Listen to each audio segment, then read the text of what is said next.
Yes, ladies and gentlemen, we are now joined by one CEO and founder, Chatri Sityodtong. Chatri, the event was called Lights Out, and we saw finish after finish after finish. So if you want to kick us off by confirming who walked away with a $50,000 bonus, that would be great. And please tell us a little bit behind your thinking. Sure. I think it was, I might get it wrong, five individuals. Tanlay got 50K. Obviously, mind-blowing performance. I did think that the fight would end via knockout or submission, but I didn't think it was going to be 56 seconds. So, hats off to Tanlay for outstanding, flawless game plan. Second was John Lineker. I actually had Bibiano as the favorite going into that fight, and tremendous performance by John Lineker. Then probably out of order, but Liam Nolan, blistering performance, world champion striker, generally one of the greatest world champions on the planet right now in terms of his striking ability. Iman Barlow, also phenomenal performance. Just that elbow from hell was just insane. Jean Pimien, I think he could be the next big thing. Some epic finishes. We've got to get to our world media now because we have a lot of questions coming in. We're going to kick off with Nick Atkin from South China Morning Post. Nick, go ahead with your question. Awesome. Another great event. We saw a couple of call-outs there, which I just want to ask you about. Martin Nguyen back in the win column called out Christian Lee for a submission grappling bout. Tanlay also wants to be on 1X. Do you see anything happening with those two? Well, I just talked to my team. Let's see what we can do. Obviously, you saw I think we released the cards tonight, and you saw how we're going from 1 p.m. to 11 p.m. straight, 3 different segments. Part 1, part 2, and then the grand finale. And each card is insane, and the whole thing is like, if you love martial arts, we have the very, very best world championship athletes across multiple disciplines of martial arts. Whether it's, again, mixed martial arts or Muay Thai or kickboxing, submission grappling, and just some of the most legendary names. So if you love martial arts, if you love combat sports, I genuinely think this is probably the greatest event in history of combat sports. Yeah, and we saw with the cards there, it looks like it has been confirmed that some of these Russian fighters are not going to be on 1X. Could you shed a bit of light on that whole situation? And is this going to speed up your attempts to maybe put cards on in other countries? Yes, I mean, we already have plans to go international. And again, it's just about international sentiment, given the Russia and Ukraine situation. The Russian athletes will be paid their show money. So we take care of all Russian athletes, and you will see them back in action as we, throw events all over in different countries. And just one more from me. Where does this put Tanlay pound for pound in one, and John Lineker? I think both of those guys have really put their names in that conversation, maybe for top 5 pound for pound in one. Yeah, no, I still think, again, extraordinary performances by Tanlay and Lineker, but I think it's way too early, given their body of work. I mean, definitely Tanlay has done phenomenal, but I think he has to have a few more title defenses before he even gets there. Yeah. Thank you, Nick. Our next question comes from Nissi Icasiano from International Business Times. He writes his questions via text and asks, 2 weeks from now, ONE will be celebrating its 10th anniversary. It's given that there's excitement in the air, but there are a lot of factors and intangibles to consider, like living up to the anticipation, having the live crowd back. I would like to ask, is there some pressure heading into the momentous occasion? No, I wouldn't call it pressure, but obviously in the back of my mind, I'm, the worst thing that could happen is COVID throws a monkey, in the wrench or whatever, so to speak. So that, of course, in the back of my mind, I'm like, man, please, whether it's flights come inbound, whether it's the bubbles we've created, obviously these fights are spectacular. The cards are spectacular. I think it's once in a lifetime are you going to see the very, very best in combat sports across mixed martial arts and Muay Thai, kickboxing, submission grappling. So it's like a one-day massive celebration of martial arts and combat sports at the highest levels in the world. So there's no pressure because, I believe in our matchmakers. I believe in the card. I believe in our athletes. They will deliver. The question is, the uncontrollable factors that obviously, in the back of my mind. But again, I don't worry too much about it because we can't control it. So I'm just, keeping my fingers crossed. Another question from Nissi. He writes, I still remember during the 4th year of the promotion, there were critics who said that one wouldn't reach its 10th year in the industry. What's your reaction to that now that one will be celebrating its 10th anniversary in 2 weeks? One, in many ways, one has surpassed my wildest dreams in terms of how fast the exponential growth has been. When the very first event I remember in Singapore Indoor Stadium, to now think that, we're the world's largest martial arts organization, and that our roster genuinely is the highest level roster in the world in terms of martial arts, right? If you look at the fact that we have 170 athletes out of the roughly 600 athletes we have, 170 athletes, have won world titles across different disciplines prior to joining one, at the highest levels of the world. Again, whether it's Muay Thai or MMA or Jiu-Jitsu or submission grappling or, kickboxing, etc. And if you look at the roster of GOATs, we have the GOAT in Mighty Mouse, Demetrius Johnson in MMA. We have the GOAT in kickboxing in Giorgio Petrosian. We have the GOAT in submission grappling in Gordon Ryan. We have the GOAT in Jiu-Jitsu with Bushesha. And the list goes on and on. I mean, in Muay Thai, Nang O. So, it just blows my mind that in 10 years, we have the most incredible roster. And again, I'm speaking as a lifelong martial artist, as someone who's been doing Muay Thai for 35 plus years and a brown belt in Jiu-Jitsu. Like, it's just incredible. Like the fact that, in 2 weeks we have Andre Galvao, genuinely one of the greatest grapplers of all time. Just, it's mind blowing to me that, our roster has the most number of world champions in martial arts across all the various disciplines of any organization in the world, bar none, full stop. There's no question. And on 1X, people will see the greatest martial artists in action. And that is super exciting for me. There's always going to be naysayers, haters, and doubters. And they give me fuel, actually. Whenever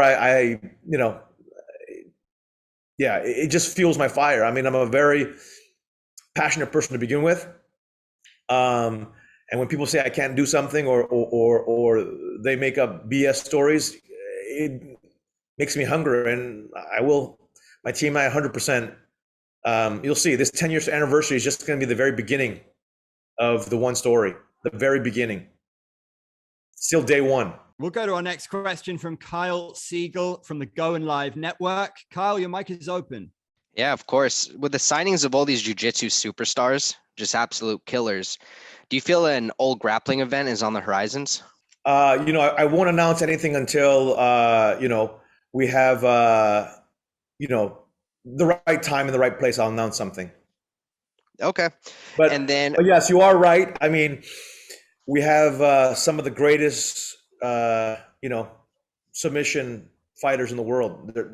Just the caliber, right? With, again, going from Gordon Ryan to Gary Tonin to Bushesha to, Andre Galvao to Mikey Musumeci. I mean, just the list goes on and on. It's Danielle Kelly. We have absolute killers, the very, very best from the submission grappling world. Yeah, definitely. And then I know, kind of pre-COVID, one had a, goal of coming to the US, and doing their first promotion there. Is that something you see in the foreseeable future, when COVID restrictions kind of die down a little bit? My best guess is in the next few weeks, I'll make a major announcement in terms of our US broadcast partnership. The contract is literally ready for signing. So we just now, the legal teams are dotting the I's, crossing the T's. But, we began in earnest with CAA representing us in the US, met with many broadcasters, had 3 offers on the table, and we're very fortunate to have an incredible partner. When we announce, it's going to be something very significant, major news next few weeks. So, yes, I mean, you will start seeing events in prime time in the US. That's the biggest clue I'll give you.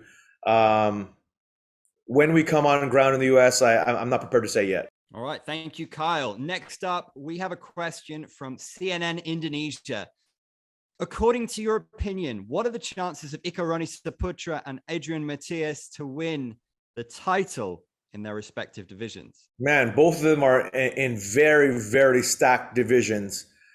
Just look at the top five, and the champion of the division, just absolute killers, right? Adrian Moraes, DJ, Yuya Wakamatsu. It's a very scary division for Eko Roni Saputra. That being said, obviously he's done a phenomenal job transitioning. He, originally came from the wrestling ranks as the number one wrestler in Indonesia and transitioned to MMA, and he's done a phenomenal job. And I think, Adrian Matias, same thing. But his division is so stacked. It's just one of these things like, do I believe they have the skills and the talent? Yes. Do I believe it can happen? I don't know if they have the experience. I don't know if they have.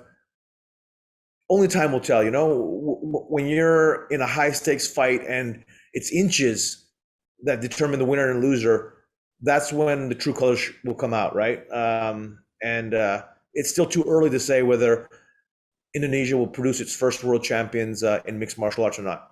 Our next question comes from The Nation in Thailand, who ask, how satisfying was it to finally see Bibiano Fernandez back in action and against John Lineker, no less, a fight that has been on and off for months now? Yeah, Tan Lei and Gary Tonin was also plagued by injuries on both sides and delays of COVID. And just like, I just thought the fight was never going to happen. Same thing with Bibiano and John Lineker, tremendous bad blood between the two. And they're calling each other out. They wanted to fight in the streets of Brazil, but yet one thing or another, held them back from facing each other. So it was great to see two fights that we wanted to make happen finally. For our next question, we go to Dylan Bowker from Sportskeeda. Dylan, you're up.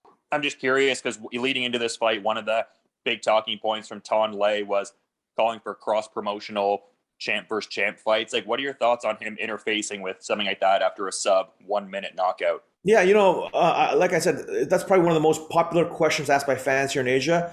I would do a ONE versus UFC event in a heartbeat. I think it would have massive global ramifications. UFC, the giant out of the Western Hemisphere, ONE, the giant out of the Eastern Hemisphere, champion versus champion.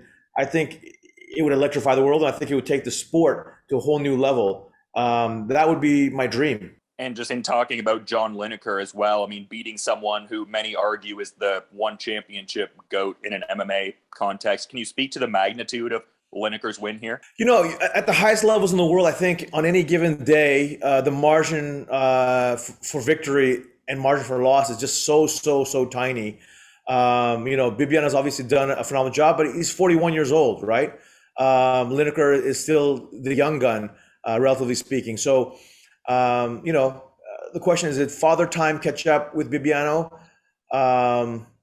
41 is it's tough. This is a young man's game. And just lastly here, and kind of touching on ONE X, like obviously there's names on the card like Demetrius Johnson and whatnot who, accrued name value and outside promotions and stuff like that. But a lot of like the preeminent matchups like Angela Lee, Stamp, Rod Tang, Adriano Moraes, a lot of them are just like grassroots talents that have really been with ONE for a meaningful period of time. Can you talk about how satisfying that dynamic is, just having a show of this magnitude with so much buzz and a lot of it is comprised by grassroots talents? Yeah,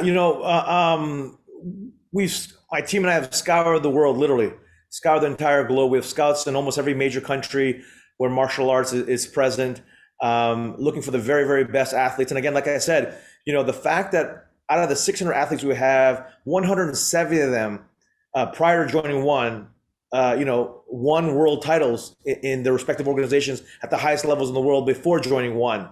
By far, we have the largest number of world champion martial artists, world titles, collectively speaking, of any global roster of the other two major global orgs, UFC and Bellator.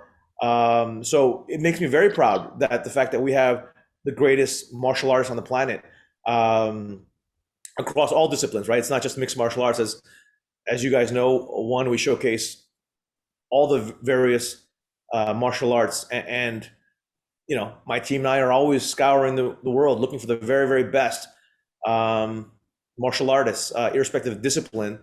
And of course, we have our different fights or matches depending on the discipline we're talking about. But yeah, that's probably one of my most, as a lifelong martial artist, that's probably the thing that I pinch myself. I never would have ever imagined that our roster would be so deep with so many world champions from across all the disciplines, right? And prior to joining one, it's a crazy who's who of the greatest fighters and athletes in the world. Thank you, Dylan. Next up, we're going to go to Bong Lazada from Inquirer.net. Bong, your mic is open. So earlier in the night, Martin Nguyen called out Christian Lee. So are there any more announcements for new fights for 1X? And is there a chance that 1X could become a 2-night event because of the fighters just wanting to join the card? Anything is possible, man. Like, tonight was an electric night of fights. 9 out of the 10 bouts were KOs. Some of the athletes are still super fresh and completely ready to go. So I've asked my team to look into it. So there could be more bouts announced. I don't know. I really don't know. We did have a question about these two fighters, but this is slightly different. This comes from the Jakarta Post from Jossa. How do you rate the performances of the two Indonesian fighters? I thought that Eko Ronnie Saputra did a phenomenal job. I mean, that was a virtually flawless performance. I think that, I thought that the stoppage was way too early. I think the referee made a big mistake. My team, our team looked at it again, and so did the judges and referees. They looked at it again, and it was a clear early stoppage. It was a big mistake by the referee. So I would say, yeah, that's what I'd say. Yeah, the next question was relating to the stoppage. But the second part of the question goes on to ask, is he going to enter the strawweight ranking to replace Alex Silva? I don't know. I mean, the rankings are obviously determined in part with the votes of the committee, of the rankings committee that, the mix of media and athletes and all that stuff. So let's see what happens, what everyone votes, right? I don't know. We have questions now coming in from Chinese media. I believe Vincent has those questions. So Vincent, your mic is open. Okay, thank you, Andrew. Questions from Chinese media Warnet. Good evening, Mr. Sityodtong. Congratulations on an epic event tonight. As you mentioned before, that you gave out a lot of 50K bonuses tonight. So could you tell us what is your criterion on what kind of a fight or what kind of a performance that deserved or not deserved a 50K bonus? Well, tonight was a very, very tough one, right? Because, as I said, 9 KOs out of 10 fights. But it's always been said that I always give a backstage speech with the athletes and let them know, in equal weight, one is I want to see the very best, highest level technique in the world, which obviously all our athletes exhibited, but also equally important is the gameness, which I say is, a killer instinct to finish at any given opportunity to finish the fight. And those are kind of the major 2 criteria in determining these bonuses. Okay, another guy, Zhang Peimian, an 18-year-old talent. Which also get a 50K bonus tonight. You also said before that he could be the next big thing. And could you give us your thoughts? Maybe who do you prefer to put him against with at his next fight? If you have an answer for that right now. So, when I saw Zhang tonight, again, I'm looking through the lens as someone who's been doing Muay Thai for 35 plus years, right? I was blown away. He's next level talent, his reflexes, his balance, his movement, his technical precision, every aspect of his game just blew my mind. Obviously, he has the speed and power as well, the God-given attributes, right? And he has a lot of flair, and he's a very, well-spoken individual, and he has that X factor as an athlete. I looked at him, I was blown away. So I think he has a very big future in one. I think he has the potential of being a world champion in one from China. Okay, another question from Chinese media martial arts fans. So we saw that Tang Kai, which is the currently number 4 ranked featherweight MMA guy, who got in the grade 1X card. So can we understand that as, because he's like, we believe he's the only Chinese athlete who ever gets in. So can we understand that as that one championship sees him as the next China superstar? And yeah, if he wins, he's gonna have a title shot. Yeah, for sure. He's definitely up there, right? So if he wins, he has a title shot. But actually, Chiu Jinliang was also invited to be part of 1X. Unfortunately, he still has that knee injury, so he was unable to participate. But yeah, I mean, hopefully that answers it. Okay, so final question from Chinese media, Fighting Zone, that we see the One Championship has been doing a great job on kickboxing. Feels like the old prime time of this sport is coming back. So could you tell us your original aspiration on why you started promoting kickboxing in the first time? Well, the vision for One was always to be the home of martial arts. And irrespective of discipline, I wanted to get the very, very best.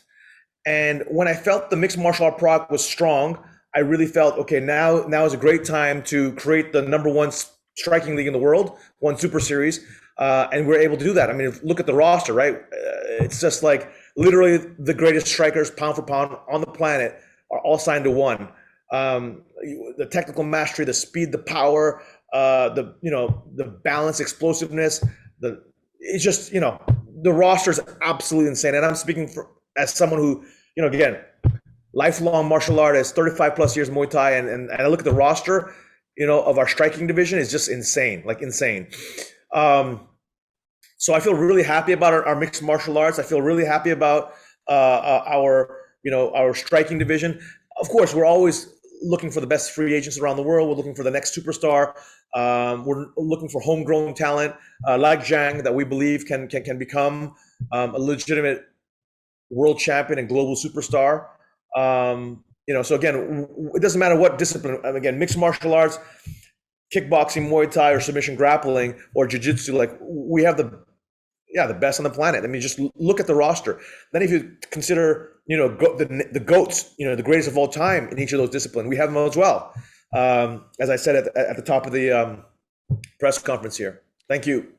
Thank you for your questions, Vincent. March 2022 promises to be a very special month in the history of the promotion. What an absolute belter it's been. Chatri, great to see you. Thanks for answering the media's questions, and we'll see you at 1X. Thank you, everybody. Thanks. Appreciate it.